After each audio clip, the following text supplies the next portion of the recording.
Vido Elksnis. Atrodamies sporta kompleksā 333 uz ledus trases, kur tad ir sagatavota diezgan ātra un interesanta trasa priekš braukšanas Sandslīdē.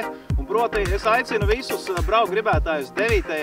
janvārī braukt ciemos uz 333 un ņemt dalību pirmajā šī gada drifta treniņā uz ledus.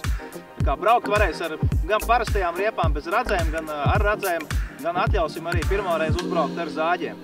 Tā kā tiekamies 333 trasē 9. janvārī. Informāciju meklējiet mājaslapā. Čau!